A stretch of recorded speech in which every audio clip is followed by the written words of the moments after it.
अग्नि का महत्व है और अग्निदेव देवों की श्रेणी में आते हैं। कहते हैं कुछ भी अग्निदेव को समर्पित करते हैं वो सीधे ईश्वर को समर्पित होता है, चाहे कुछ भी हो। यानी हम सनातन धर्म में हैं और सनातन धर्म में अग्नि देवता का बहुत महत्व है। कहते हैं कि ध्वनि जूना अखाड़े का एक महान कहते हैं कि एक ये ध्वनि होती है और इसमें एक इसको कहते हैं, जैसे हम सरल भाषा में बात करें तो सरल भाषा में कहते हैं कि हम लोग जैसे यज्ञ करते हैं तो यज्ञ में जो बनाई जाती है, पिंडियाँ बनाई जाती हैं, लेकिन यहाँ पे जूना अखाड़े में ध्वनि बोलते हैं। हम जानना चाहते हैं कि महाराज श्री से कि जूना अखाड़े में ध्वनि का क्या महत्व है। महाराज जी, ध्वनि का क्या महत्व होता है और अग्नि का महत्व क्या है?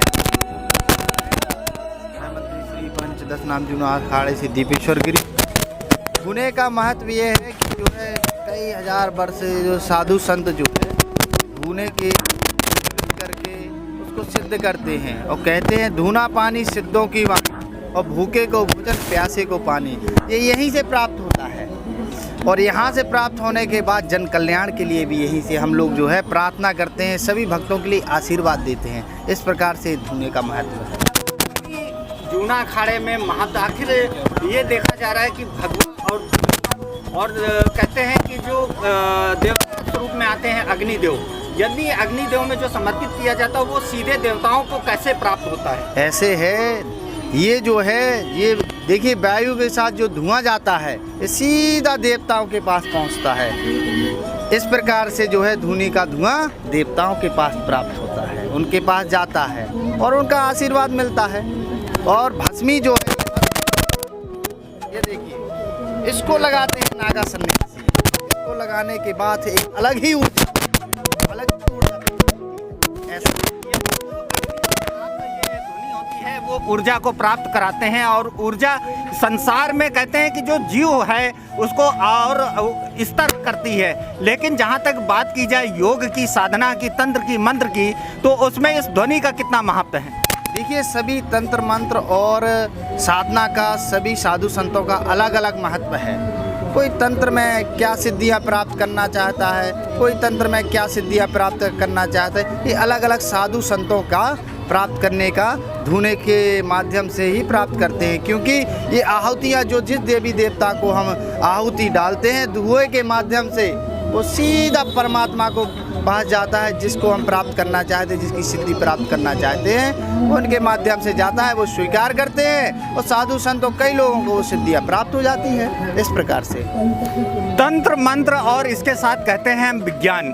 विज्ञान में कहते हैं कि जो वायु होती है वो दूषित हो जाती है, तब इस तरीके के हवन किए जाते थे पुराने ज़माने में, पुराने लोगों में, कि हवन के माध्यम से वायु को शुद्ध किया जाता था। आप देख सकते हैं यहाँ पर भी एक अग्नि कुंड में, यानी हम आपको जो सरल भाषा में जो बात करें, अग्नि कुंड है और अग्नि कुंड में ये ज्योति जो देवता के रूप में विराजमान है, अग्नि देवता के रूप में विराजमान है, इसमें जो समर्पित किया जाता है वो सीधे ईश्वर को प्राप्त होती है। आप देख सकते हैं कि हमारे साथ ध्वनि पे और भी महात्मा बैठे हुए हैं जो साधना करते रहते हैं। शायद ये इसलिए साधना करते हैं कि हमारे जो देवता हैं, अग्नि देवता हैं, उनको पसंद किया जाए और उनको खुश रखा जाए कि अग्नि देवता, जो भी अग्नि देवता को चीज़ें समर्पित की जाए वो सीधे ईश्वर को प्राप्ति हो सके।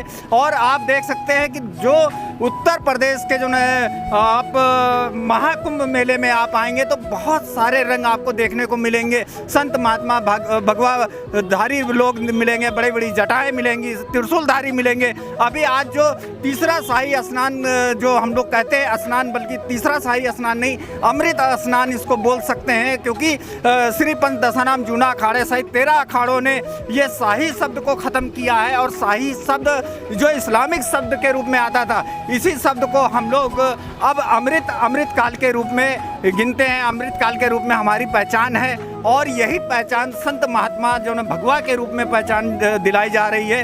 अमृत काल और अमृत स्नान दोनों में बहुत ही अंतर है, और लेकिन फलस्वरूप यही कहते हैं कि सनातन धर्म में भगवा का बहुत महत्व है और भगवा के साथ साथ ध्वनि का बहुत महत्व है।